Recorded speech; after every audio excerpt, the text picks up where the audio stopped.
The trust factor is your ticket to a better life. The trust factor shows you how to get through the night. Ladies and gentlemen, welcome to a special episode of the Trust Factor podcast. I've been telling you guys all week, I've been priming you, letting you know about this lifelong friend of mine, Moshe Batalion, a guy who I grew up with. I've known him for the majority of my life, over 35 years. And what I didn't know was that in recent history, Moish had his own personal battle, a challenge with a life-changing illness. And so it's very apropos because we've been talking about this. It's been a hot topic in the podcast for the last couple of weeks. We're talking about what happens when you get that diagnosis, when the doctor tells you something that you don't want to hear, that makes you reassess all of life, that puts the brakes on life. And so Moish reached out because he's also an avid listener. He listens to the podcast every morning and he said, Jesse, I've got to get on the show because I've got so much to share. A lot of the things you're saying are hitting home and they're making sense. And so I want to give my 2 cents because I was there.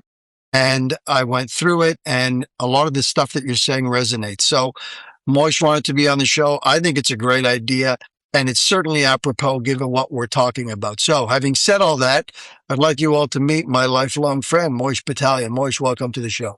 Thanks, Jesse. Really appreciate your time. And yeah, very avid listener. I listen to it every morning on my way to work. So Thank you for doing it. Okay, amazing. Thank you for listening and for reaching out because, you know, in reality, a lot of us, thank God, don't have to deal with this. You know, it's not necessarily a guarantee that you're going to have to get this kind of diagnosis. And hopefully most of us live a long, healthy life where we don't have to hear this kind of news. But you were one of the individuals who actually sat in front of a doctor and actually got that diagnosis and had to deal with it. And so tell the audience, what was it like? What did you go through? And what were the key moments? So I'll start by telling you, the reason I decided to call you and say, hey, do you want me on the show? I've got a good story for you. And it was really your this last couple of weeks where you were talking about health. And primarily you were talking about, what really struck me was when you were talking about doctors and we all need them and how good they are and special. But at the end of the day, they're not, a doctor that tells you you've got a month to live, you got 2 months to live. How do they know? They don't really know. They're just giving you their best guess. And so when I heard that, I said, that's exactly my story. And I want to make sure that everybody out there realizes that the doctors aren't the final say.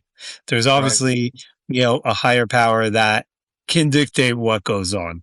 And so that's why I called. So let me give you a bit of the history and give you the Coles Notes version. So this was about 4 years ago. I just turned 50. And so I was 46 and I wasn't feeling great. Something wasn't right. I didn't know what it was, but like most people do, it's like, oh, I'm allergic to this, or I'm eating too much soy, or nothing really to get worried about. But what happened was I went on a business trip, and when I was going to a second level of a store, and I got to the stairs, and usually I'll run up the stairs, but for some reason, something told me, take the elevator. And as soon as I got in that elevator, I went, okay, something's off.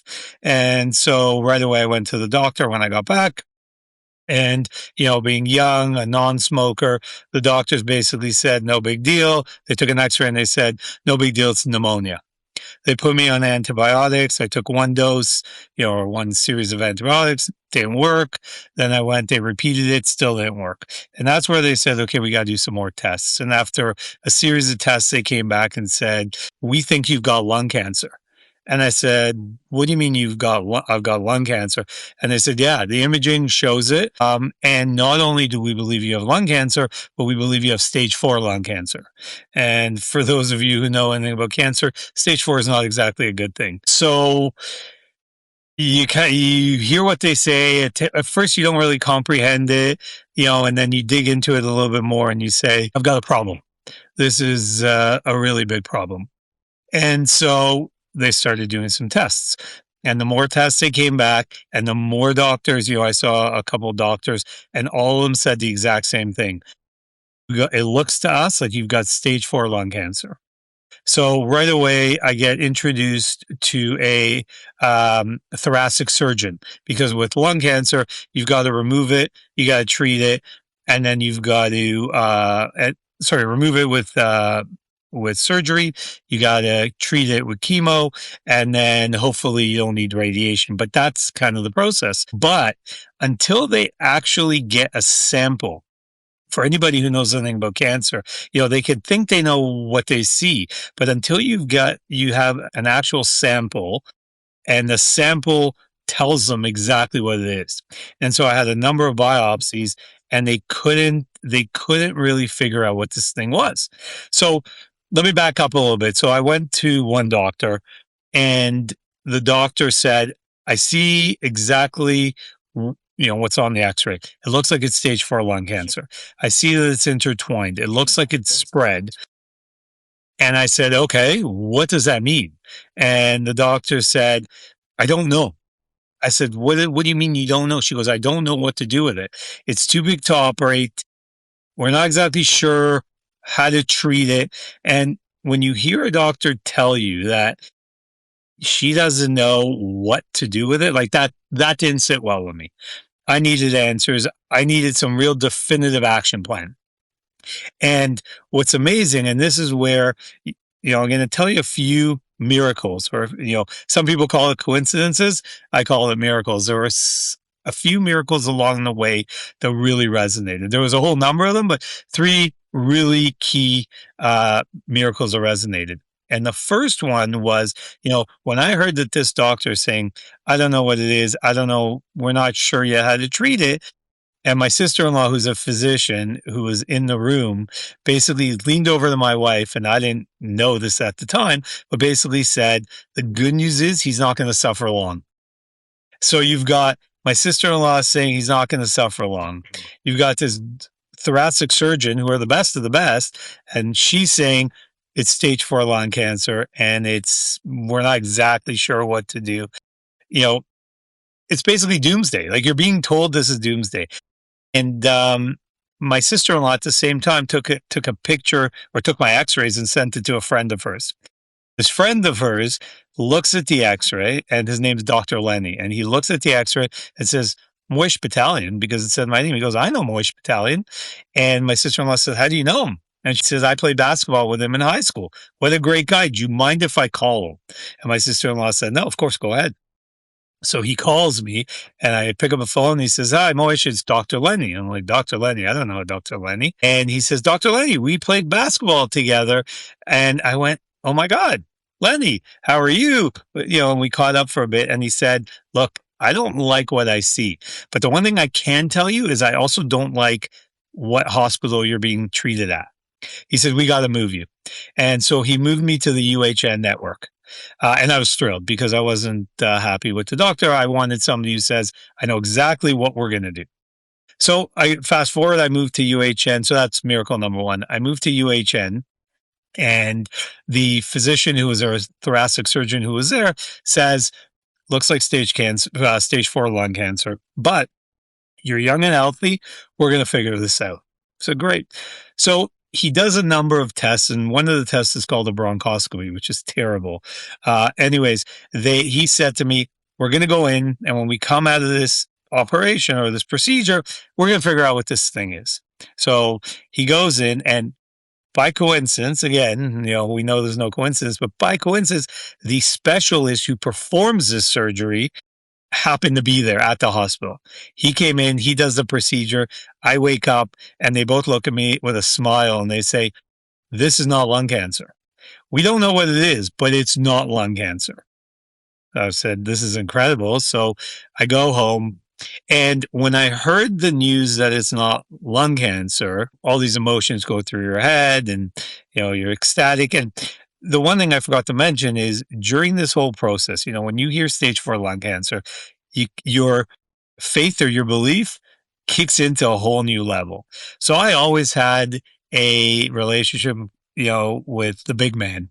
I always had a relationship, and, I'd go to shul and I'd talk to him and ask for what I needed. But this, you really take to a whole new level, and you start giving a ton more tzedakah charity, and you start going to shul more, and you're putting on film, and you're really doing anything and everything you can to check those boxes, to make sure that you've done it all. And you're praying for a miracle. When you hear news like this, I kept working, and I was very positive because my gut was telling me this isn't the end. My gut was telling me this is something you need to learn from, and you need to treat, and you need to, battle through, but you're going to be fine. Even though the doctor said stage 4. Anyways, my son actually started a tefillin train. He got all his buddies to put on tefillin every day and pray for me. And I had rabbis praying for me. Anyways, long story short, I get a call from the doctor 4 days later, and he says, I've got fantastic news. And I said, what? And he said, not only is it lymphoma, because we knew it wasn't lung cancer at this point. He said, not only is it lymphoma, but it's a good kind of lymphoma, which is very treatable. And I said, that's amazing. Like, what does that mean? What do I do? And he goes, I don't know. I'm just a surgeon, but you don't operate on lymphoma. So we have to find you a good oncologist. And then once we find the oncologist, they'll be able to treat you. So I was ecstatic. And the one thing and Jesse, you know this, my dad passed away about 9 years ago. And I don't, once a year on Father's Day or whatever, I'd go to the cemetery, and I'd be there for a couple minutes, and it didn't really do much for me other than I did it. But, when I heard this news, I said, you know what, we're pulling out all the stops at this point. So I go to the cemetery, and, I say to my dad, you got to help. You got to talk to the big man, and you got to make sure that he's going to be okay, that I'm going to be okay. And so anyways, I spend a couple minutes there, and I ask him to do everything he can. Anyways, I get in the car, and I haven't even put on my seatbelt, and the phone rings. And I pick it up, and it's Dr. Lenny. And Dr. Lenny says, I've got good news. We found an oncologist. She's going to see you tomorrow morning. She's the top in her field. She's young. She writes. She lectures. She's unbelievable. Oh, yeah, and she's Romanian. And I'm thinking to myself, Romanian? Who cares? I don't care. She's Israeli, Russian, Filipino. It doesn't matter what she is. Why is he telling me she's Romanian? And because she could be an alien as long as she does her job right. That's it. Doesn't matter. So I hang up the phone, and I start thinking, Romanian? What Romanian? Anyways, I look over at the grave, and I remember my dad is Romanian. It is the only thing that could have been said that would connect me to my dad. Like, other than Lenny saying, hey, by the way, your dad spoke to God, and God now sends you this. It's the only thing that he would have said that would have given me that clue. And it was incredible. I just kind of left there, and I said, it's going to be okay. Like, I'm in good hands. So that was kind of miracle number 2. And, that's the one thing I have gotten better at is, looking at signs, seeing, what we call coincidences. I do think there's more to it than that. So anyway, then I go and I start seeing the doctor, and thankfully I do chemo for 4 months. It was aggressive chemo. 4 months later, I was 100% cancer free. And, everything was incredible. So then you start looking back, and you're saying, my diagnosis took so long, and, I wasn't sure why it took so long. Everybody said it was lung cancer, yet it wasn't diagnosed. And every time they went to did samples, nothing would come out conclusive. And you're trying to figure all this out, but, you can't figure it out. Anyways, one of my close friends who is very spiritual, she is the one who connected me with all these rabbis who were praying for me. And this one rabbi was from New York, and it was a great grandson of a big rabbi named the Tusha Rebbe. And he basically, every day he'd go to his grave and pray for me. He owns a trucking company, and this you won't believe. He owns a trucking company. This trucking company would supply my friend with the clothing for a clothing store. One day the clothing don't arrive. Like, they just, the truck didn't show up. She calls the company and says, hey, where's my delivery? They say to her, we have some bad news. The driver out of nowhere gets diagnosed with lung cancer a month earlier, and he passed away. She calls me right away and obviously tells me the story. And again, there's no such thing as coincidence. I'm thinking to myself, I'm saying, my diagnosis, like it wasn't, you couldn't, everybody knew what it was, but it wasn't coming out conclusive. And so the coincidence of me going from lung cancer to not lung cancer, this poor person, who was connected to me through somebody, gets lung cancer, dies. Like there's and that was a lot of coincidences and a lot of what you look at now and say miracles. A lot of messaging. A lot of messaging. And, so it's incredible. Yeah. So those are there was lots along the way, but those are really the three that really resonated with me. Moish, it's an unbelievable story. It's a story that you could write a book on. As much as we want to say it's unique to you, you and I both know it's not, because everybody and anybody who goes through this is going through it because Hashem is trying to send them these messages, right? We've said this so many times. We've talked about it in the podcast. It's the crux of Emunah. It's what the whole podcast is built on. How does Hashem communicate with us? He doesn't come down and talk to us. We can't have conversations with him. But the way that he communicates with us is through love taps. And those love taps get stronger and stronger the less we listen, the less we're tuned in. And what the messaging is going over our head. And so they have to get stronger. And eventually those love taps become, God forbid, serious illnesses where you now have no choice but to stop and block out the noise. And now you're primed to be able to receive the messaging. And you got message after message after message. Son, I'm sure you got at the time it was happening, like with your father, that all of a sudden this guy tells you she's Romanian. You're like, what do I care? Right. And then wait a second, right? Like I just asked for help from the big boss through my Romanian father. And this guy decides to tell me that she's Romanian, like while I'm still in the cemetery minutes later. That stuff is hard hitting. It's unbelievable. And it's got to have an impact. What I know you said, Ryan, your son did this tefillin train. What's the takeaway? What's the big, the biggest changes that you've seen, not just in yourself, but with everybody around you in the family now that it's all behind you? What's the biggest changes that you've seen? Well, the biggest is obviously awareness. We were always a, traditional family. We went to shul on the high holidays and we did the high holidays, but that was really it. I was maybe a little bit more than my kids and still am a little bit more than my kids and my wife, Stacy. But I think they had a bit of an eye opening. They may not realize it now. They certainly realized when it was going on, but it's like anything else. I wish I could tell you that I look at life differently and I'm this unbelievable person and everything. I brush off everything, but I don't, because we have short memories and we forget, as soon as I got the all clear, maybe for a week, it was like, let's go on vacation because that's all that matters. But you forget all that quick. But for me, the one thing is, I've always been a spiritual guy. I've always been connected. And so what's changed me is that when things start going wrong, I always say to myself, okay, I know what's happening here. And so I'm a lot quicker to correct certain things when things are going wrong. You think is it safe to say that you're now more aware of your relationship with your creator? You're now more aware that he's listening and that he's there and that he's watching over you and your family and that he's an active member of your life, that he's actively involved in it? Yeah, absolutely. Anybody who is a spiritual or religious person, that's what it's all about. It doesn't matter if it's Judaism, Christianity, whatever the religion is, that's really, that's what it is. It's awareness of, or it's belief and awareness of the creator. The analogy that I've used in the past is that of a radio, that if you're not dialed into the right station, then you get snow, you get static. Right?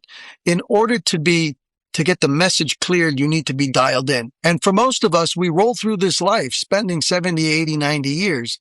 And the last thing we are is dialed in. We're too busy. We're too preoccupied with the million things that are vying for our attention that we don't have the ability to dial in. And it's something like this that happens to us if it has to get to this stage where we're now forced to block out the noise and we're now forced to try and dial in. And so I think that helps. Ultimately, that helps you to be able to receive the message a little bit clearer.